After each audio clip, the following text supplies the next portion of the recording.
কাছে নিবেদন অজেয় রায়ের লেখা ভুতুড়ে গুদাম তদন্ত। শুরু হচ্ছে আজকের গল্প, ভুতুড়ে গুদাম তদন্ত।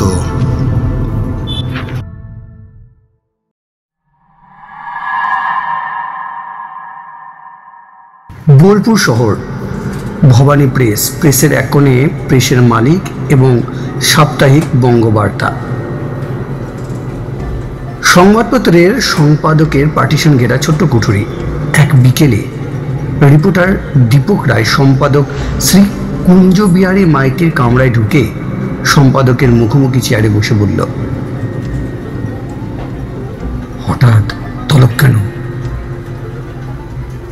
টেবিলে ঝুঁকে শ্যামবর্ণ মধ্যবয়সী কুঞ্জবিহারী তখন একটা লেখা পড়ছিলেন। গোল গোল চোখে দীপককে এক প্রস্ত দেখে নিয়ে সম্পাদক গম্ভীরভাবে বললেন, বীরভূমের ভুতুড়ে বাড়ি নিয়ে বঙ্গবার্তা একটা সিরিজ লিখবে বলছিলে, তার কি হলো? অনেক দিন স্টোরি দাওনি যে ওই নিয়ে, জানো কত পাঠক ডিমান্ড করছে? দীপক বেচার মুখে বলে, ভুতুড়ে বাড়ির খুঁজে পেলে তো লিখবো, তেমন কোনো বাড়ির খোঁজ পায়নি যে অনেকদিন। ঝাঁটা গোপ নাচিয়ে মুচকি হেসে কুঞ্জবাবু বললেন, তুমি পাওনি কিন্তু আমি পেয়েছি। কোথায়? এই বোলপুর শহরে রাইস মিল, মানে শ্রীহরি রাইস মিল কোথায় জানো? হ্যাঁ জানি, দেখেছি বাইরে থেকে বোলপুরের এক প্রান্তে। মিলটা তো অনেকদিন বন্ধ আছে, বছর চারেক। ওই বন্ধ ধান কলের একটা গুদাম করে নাকি ভূতের আস্তানা হয়েছে। কুদুমঘর? কিন্তু কুদুমঘর তো আর বাড়ি নয়। কেন নয়? মাথায় টিনের চাল, পাকা দেয়াল, মেঝে, দরজা জানালাও আছে। আমাদের গরিব দেশে কত লোক পড়তে যাবে এমন একটা আশ্রয় জুটলে ওটাকে বাড়ি বললে কেউ আপত্তি করবে না। মিলটা বন্ধ হলো কেন? ভূতের ভয়ে? না না, লোকসানে চলছিল নাকি, তাই বন্ধ করে দিয়েছে। শুনেছি ওই জমিতে বাড়ি বানাবে, কম নয়, প্রায় বিঘে দিনের জায়গা। তবে জমির ভাগাভাগি নিয়ে শরিকদের মধ্যে গোলমাল চলছে, তাই জমি, মিলের বাড়িঘর তেমনই পড়ে আছে। মিলের বাড়িতে থাকে না কেউ?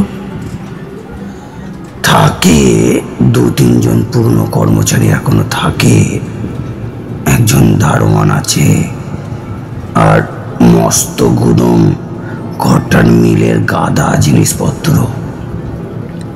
যন্ত্রপাতি রাখা আছে। ওই গুদমেই বুঝি ভূত থাকে। সত্যি? না, মিলের বাউন্ডারি আর এক ধারে একটা বড় ঘর আছে পাঁচিল ঘেঁষে। একসময় সেটাও গুদম ছিল, এখন ফাঁকা। আর ওই গুদমই নাকি ফাঁকা, একদম ভূতের আস্তানা। এসব শুনলেন কোথায়? মিলের ঘরে যারা থাকে তাদের একজন বলেছে আমায়। মিলের বাসিন্দারা ভয়ে ওই ঘরটার ধারে কাছে যায় না রাতে। কি রকম উপদ্রব হচ্ছে ভূতের তাও? রাতে ওই ঘরের ভিতর থেকে নাকি কিরকম একটা নাকি সুরে কথা বলে, হাসি, এসব শোনা যায়। দীপক বুড়ো খুঁজকে খানিক ভেবে বলে, আমার তো মনে হচ্ছে ভূত নয়, অন্য কিছু। মানে? মানে রাতে কিছু বদলোক গাঁটি গাড়ে কাগজে ভাষায়, যাদের লেখে সমাজ বিরোধী, ইংরেজিতে অ্যান্টি সোশ্যাল। খোনা গলা শুনিয়েই তারাই মিলে লোকদের ভয় দেখিয়ে রেখেছে হয়তো, যাতে নির্বিঘ্নে আড্ডাটা জমাতে পারে।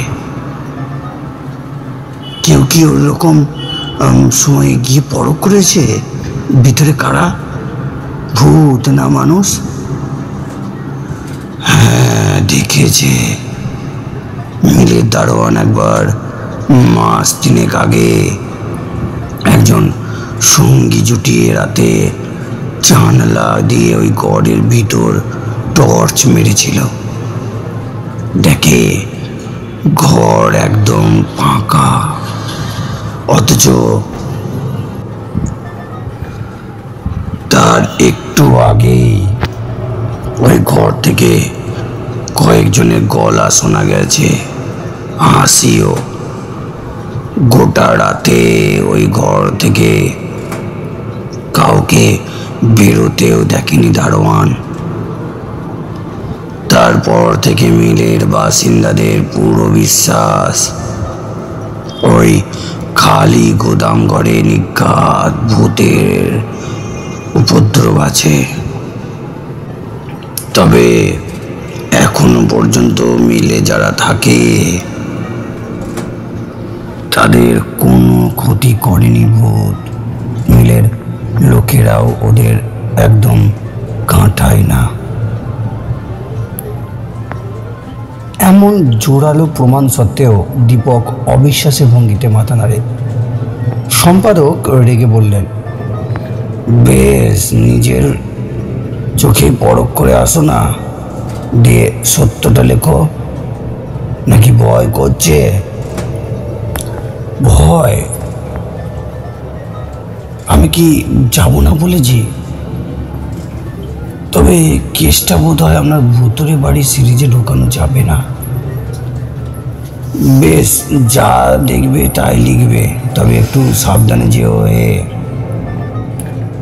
সমাজ বিরোধী দুষ্কৃতীরা ভূতের চেয়ে বেশি ডেঞ্জারাস। বাঁকা হেসে মন্তব্য করেন কুঞ্জ বিহারী। দীপক উঠে পেরে বলে, যাব, শীঘ্রই যাব। আপনি মিলের মালিক বা দারোয়ানকে বলে রাখবেন যে আমি মিলের ভিতর কয়েকদিন টহল দেব রাতে। অল রাইট, সম্পাদক আশ্বাস দেন। দীপক প্রথমে একদিন গিয়ে শ্রীহরি রাইস মিলের বাইরে দিয়ে চারপাশটা ঘুরে দেখল। পাঁচিল ঘেরা মিল এলাকা, তবে পাঁচিল তেমন উঁচু নয়। অনেক জায়গায় পাঁচিলের ইট খসে পড়েছে, নিচু হয়ে আছে পাঁচিল। ইটের খাঁজে পা দিয়ে অনায়াসে পাঁচিল টপকে ভিতরে যাওয়া যায়। ধানকলের লম্বা আকাশ ছোঁয়া চিমনিটা কেমন বিষণ্ণভাবে দাঁড়িয়ে। ভিতরের ঘর বাড়িগুলো চোখে পড়ে বাইরে থেকে। ধানকলের এলাকার মধ্যে ধারে ধারে কয়েকটা মস্ত ডালপালা মেলা গাছ। ধানকলের পাঁচিল ঘেঁষে বাইরে চারিদিকেই রাস্তা। রাস্তাগুলোর অপর পারে ছোট বড় বাড়ির সারি। বহু লোক ও গাড়ি চলাচল করছে ওইসব রাস্তা দিয়ে। মাঝখানে বিশাল এলাকা জুড়ে এই নিস্তব্ধ ধানকলটা। যে গুদামটার কথা বলেছিলেন কুঞ্জবিহারী, সেটাও চোখে পড়ল রাস্তা থেকে। বিরাট এক আম গাছের পাশে মাঝারি সাইজের একটা টিনের চালের ঘর।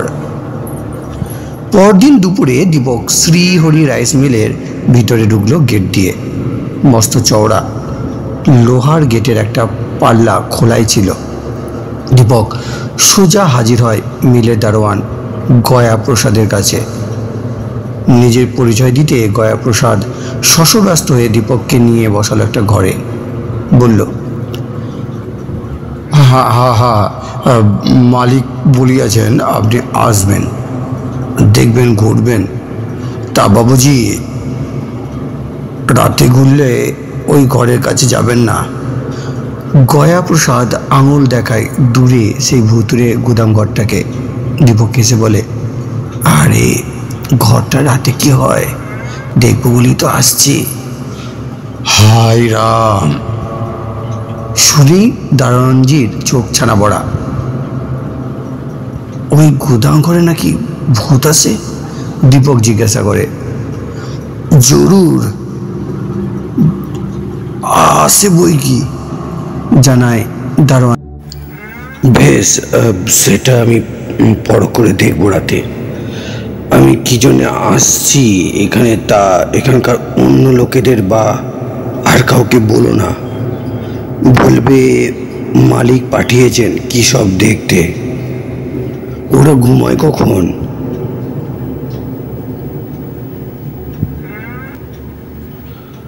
তো রাত 9টার ভেতর সব ঘুষে যায়, আপনা কামড়ায়। দিনভর বাইরে অন্য কাম করে, রোজগারের ধান্দায় সন্ধ্যায় ফেরে। গেট বন্ধ করো কটায়? এই রাত 8, সাড়ে 8টে। ঠিক আছে, আমি রাত 8টার আগে চলে আসবো। ওই তোমার ঘরে অপেক্ষা করব। অন্য সবাই শুয়ে পড়লে তখন বেরোবো চক্কর দিতে, দেখি তোমাদের কেমন ভূত। দারোয়ান হাত জোর করে বলল, বাবুজি এ কাম করবেন না, বহুত মুশকিল হতে পারে। তুমি ঘাবড়িও না, আমি ভূত প্রেত নিয়ে অনেক কারবার করেছি। আমি মন্তর জানি, ভূত আমার কিচ্ছু করতে পারবে না। ভরসা দেয় দীপক। হতাশভাবে ঘাড় নাড়ে দারোয়ানজি। দারোয়ানকে সঙ্গে নিয়ে তখনই গোটা মিল একবার ঘুরে দেখে নেয় দীপক। তখন গরমকাল, মিল এলাকার মাঝামাঝি জায়গায় ঘাট বাঁধানো এক পুকুরে কয়েকজন স্নান করছিল। গয়াপ্রসাদ জানায় যে এরা বাইরের লোক, রোজ এই পুকুরে চান করতে আসে। কেউ আসে পাঁচিল ডিঙিয়ে, কেউ বা মেন গেট দিয়ে। একধারে মিলের ছাই জমে জমে বিরাট এক ঢিপি।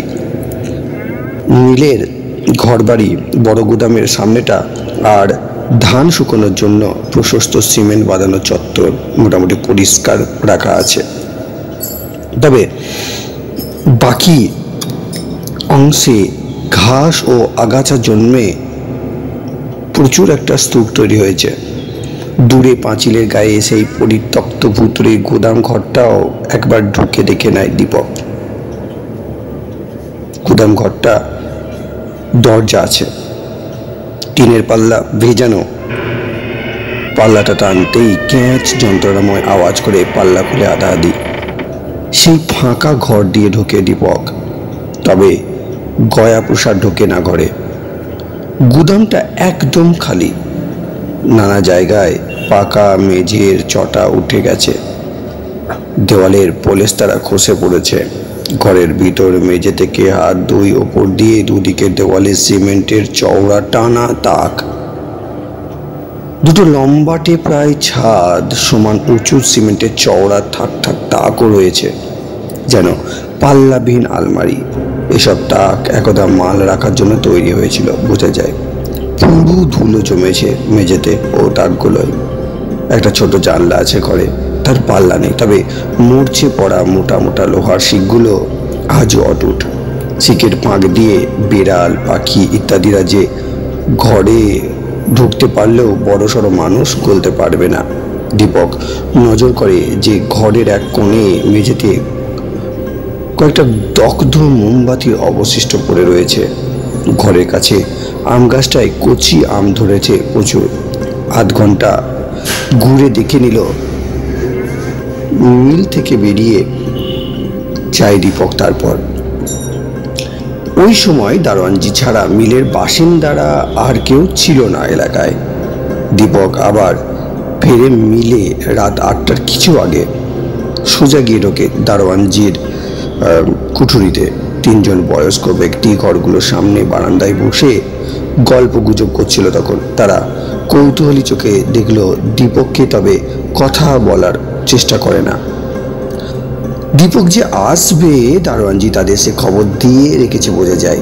সৌভাগ্যের বিষয় মিল বন্ধ হলেও ওখানে বৈদ্যুতিক আলোর ব্যবস্থা নষ্ট হয়নি। দারোয়ানজির ঘরে এবং আর যে দুটি ঘরে লোকেরা বাস করে সেখানে ইলেকট্রিক বাল্ব জ্বলে। বড় গোদামটা অন্ধকার, তবে ঘরগুলোর সামনে চত্বরে লম্বা পোস্টের মাথায় একটা টিউব লাইট জ্বলে সারা রাত। মিল এলাকায় পাঁচিল অবধি সেই আলো আবছা হলেও পৌঁছায় খানিক, তবে বড় গাছগুলোর তলায় ছায়া ঢাকা অন্ধকার। রাত 9টা নাগাদ অন্য দুই ঘরের দরজা বন্ধ হয়ে যেতে দীপক বাইরে বেরোয় ভুতুরে গোদাম তদন্তে। দারোয়ান অল্প কিছুটা দীপকের সঙ্গে এসে থেমে যায়। রাম রাম রাম রাম রাম রাম রাম। পিছনে গয়া প্রসাদের প্রার্থনা কানে আসে দীপকের। সে পুকুরের পাশ দিয়ে ধীরে হেঁটে গিয়ে সে গোদামটার থেকে 50 দূরে একটা গাছের নিচে অন্ধকার একটা আধ ভাঙা ছোট বেদির ওপর লুকিয়ে বসে। এখান থেকে গোদামটা মোটামুটি দেখা যায়। ঘণ্টাখানেক চুপচাপ ঠায় বেদিতে বসে থাকে দীপক। তার দৃঢ় বিশ্বাস যে ওই গোদামের বদনামের জন্য দায়ী কিছু সমাজ বিরোধী। তারাই ওখানে গোপনে জমা হয় রাতে, খোনা গলায় কথা বলে ধানকলের লোকেদের ভয় দেখিয়ে দূরে সরিয়ে রাখে। নইলে ওই গুদাম ঘরে মোমবাতি জ্বালিয়ে কে? ভূতের কি আলোর দরকার হয়? সমাজ বিরোধীগুলো ধানকল এলাকায় ঢোকে নিশ্চয় পাঁচিল টপকে। ঘণ্টাখানেক কেটে গেলেও কোনো লোকের দেখা পেল না দীপক। কেউ গেল না ওই ভুতুরে গুদাম ঘরটার দিকে। দীপক বুঝলো যে আজ আর কেউ হয়তো আড্ডা জমাতে আসবে না ওই ঘর। ঠিক আছে, কয়েক রাত ওয়াচ করব ঘরটা। এখন কি ফিরে যাব? না, ঘরটা একবার উকি মেরে দেখা যাক, এ কথা ভাবতে লাগলো। যদি কেউ তার নজর এড়িয়ে ইতিমধ্যে ঢুকে থাকে। সেই বিশাল নিস্তব্ধ এলাকায় একা কোনো সমাজ বিরোধীর হঠাৎ মুখোমুখি হয়ে গেলে যে বিপদে পড়বে তা জানে দীপক। তাই ভয় ভয় করছিল না তা নয়, এদিক সেদিক তাকাতে তাকাতে পা টিপে টিপে টর্চের আলো যথাসম্ভব কম জেলে সে ঘরটার কাছে পৌঁছয়। আক্রান্ত হলে আত্মরক্ষার অস্ত্র বলতে একটা ছোট্ট মোটা লোহার রড মাত্র সম্ভব। কাঁধের ঝোলায় এনেছে রডটা, তবে গুন্ডা বদমাশ সমাজ বিরোধীরা সাধারণত কাপুরুষ হয়। জয়বাদ এখানে দেখা হয়ে গেলে একখানা পুলিশি হুঙ্কার ছালে ওরাই উল্টে পালাবে। ভূত নয়, মানুষ বুঝলে মিলের দারোয়ান আর অন্য লোকেরাও এগিয়ে আসতে পারে তার সাহায্যে। তবে একটা দুটো গুন্ডার মোকাবিলা করার সামর্থ্য তার নিজের আছে। গুদাম ঘরের পাশে গিয়ে দীপক কান পাতে। না, কোনো শব্দ হচ্ছে না ঘরের ভিতর থেকে, কোনো আলোও দেখা যাচ্ছে না ভিতরে। বিকালে দীপক গোদামটার দরজার পাল্লা ফের টেনে বন্ধ করে দিয়েছিল যাবার সময়। এখন সাবধানে খানিক ফাঁক করে পাল্লা, কোনো রকমে গলে ঢুকে পড়ে ঘরে। ঘরের ভিতরটা অন্ধকার, শুধু খোলা জানালা দিয়ে সামান্য আলোর আভা দেখা যাচ্ছে ধানকলের টিউবলাইটের। দীপক টর্চ জ্বালার আগেই কেউ তার হাত থেকে এক হ্যাঁচকায় টর্চটা কেড়ে নিল। সঙ্গে সঙ্গে ঘরের মধ্যে থেকে কারো বিকৃত খোনা গলায় ধমক শোনা গেল।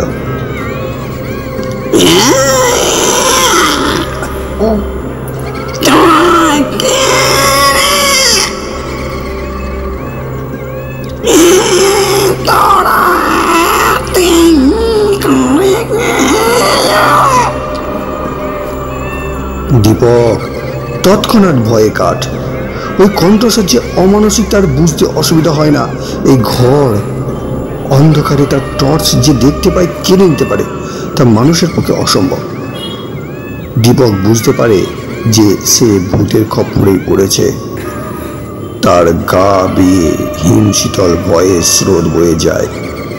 বহু ভুতুরে বাড়িতে সে রাত কাটিয়েছে। নেহাত সেই অভিজ্ঞতার জেরেই সে নিজেকে সামলে নেয় কোনো মতে। অন্য কেউ হলে হয়তো তখনই জ্ঞান হারাতো।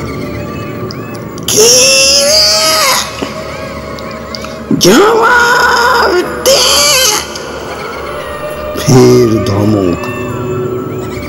দীপক কাঁপা গলায় উত্তর দেয়, আমি একজন রিপোর্টার, মানে সাংবাদিক। এই ঘরটায় রাতে তেনারা আসেন শুনলাম, ভাবলাম আপনাদের একটা মানে ইন্টারভিউ নিয়ে ছাপাবো আমার কাগজে। এছাড়া আমার আর কোনো মতলব নেই।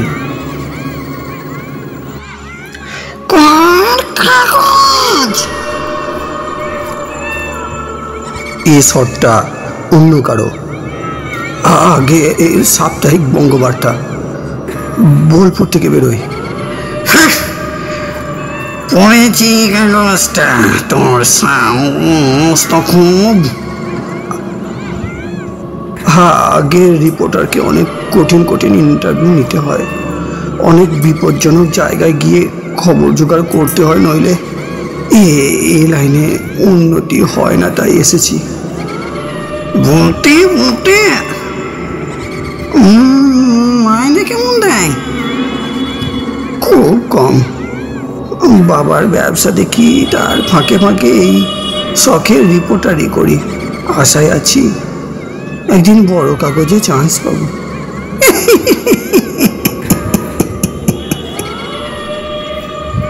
মেরে কেস বটে না রো, বেঁচে থাকতে কোনো একটা রিপোর্টার আমার সাথে একটা কথাই বলেনি, মরে যেতে এখন চিন্তার বাড়িতে। মরে দর বেড়ে গেছে, কি বলিস? তা যা বলে যে জগা, সায় দেয় ঈশ্বর নাড়ু। বেশ বেশ, বলো কি জানতে চাও? ভরসা পেয়ে দীপক বেদিতে বসলো দেওয়ালে ঠেস দিয়ে।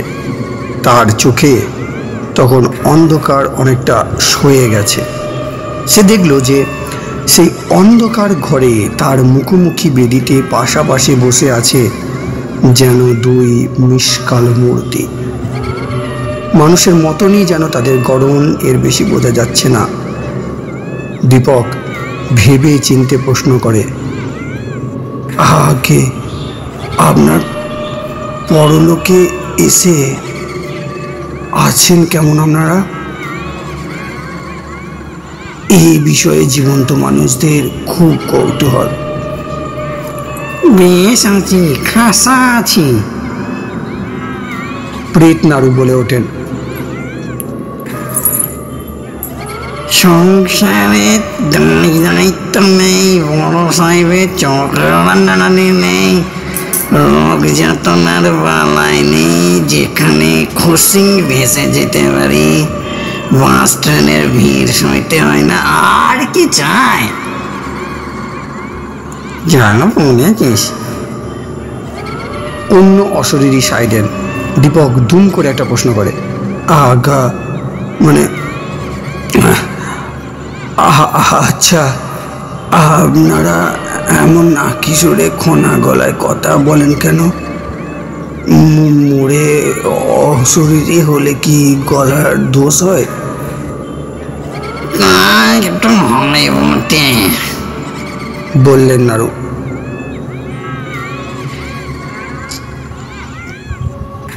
তবে ইচ্ছা করলে আমরা মনুষ্য জীবনের সঙ্গে কথাও বলতে পারি।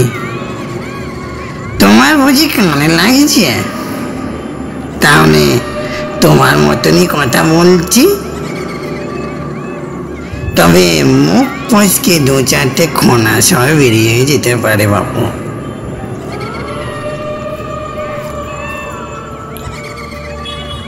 বলছেন অশরীরী জগতে আপনারা ভালোই আছেন তাহলে? পুরনো প্রশ্নটার সূত্র ধরে দীপক। হ্যাঁ, তবে জগাটা যতদিন আসেনি এই লোকটা ততদিন বেশ মন মরা ছিলাম।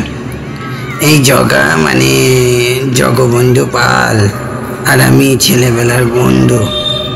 মনুষ্য জন্মে প্রায় প্রতিদিনই দুজনে খানিক গল্প না করলে মন খারাপ হয়ে যেত। তা 68 বছর বয়সে আমি আগে চলে এলাম পরলোকে। তখন ভারী একা লাগতো। জগা এলো বছর 5 বাদে, তারপর আর কষ্ট নেই। তবে এখন আড্ডাটা দিনে হয় না, হয় রাতে। দুজনে বুঝি এক পাড়ায় ছিলেন? বোলপুরের এক পাড়ায় একসঙ্গে পড়েছি স্কুল কলেজে। কি করতেন মানুষ জন্মে? আমি চাকরি আর জগা ব্যবসা। তবে মনে রেখো, ছোটখাটো ব্যবসা করতে বটে, কিন্তু শখের যাত্রা জগতের নটসূর্য সেই জগা পালের নাম তখন বীরভূমের সবাই জানতো। ওহ, যেমন ছিল চেহারা কানা, তেমনি গলার দাপট। ওর অট্টহাসিতে যাত্রা আসরে মায়ের কোলের কত শিশু যে আঁতকে কোকিয়ে উঠেছে। তোমার বাপ যেটাকে জিজ্ঞাসা করো, জগা পালের অ্যাক্টিং তারা ঠিক দেখেছে।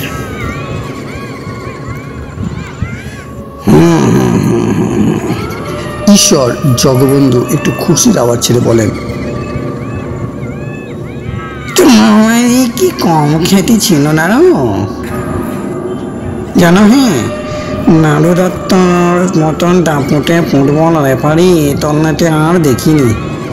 গোটা জেলায় কত ফাইনাল ম্যাচ খেলাতে যে ওর ডাক পড়তো, মারকুটি প্লেয়াররা সব ওকে বাঁশি হাতে মাঠে নামতে দেখলেই চুপসে যেত। বেয়াদপি করার সাহস পেত না পর্যন্ত, আর বেচাল দেখলেই লাল কার্ড। হ্যাঁ, নাড়ু মানে রেফারি নাড়ু গোপাল দত্ত না? নাড়ু গোপাল দত্তের খ্যাতি আমি শুনেছি। তা সে সব দিনের কথা বুঝি আপনাদের খুব মনে পড়ে? ঈশ্বর, জগা পাল ম্লান কণ্ঠস্বরে বলে ওঠেন, তা পরে বটে, এখানেও একটা যাত্রাপাটি করার ইচ্ছে হয়, কিন্তু সুদি নিয়ে হচ্ছে না। শেষ হলো আজকের তৃতীয় পর্ব এখানে।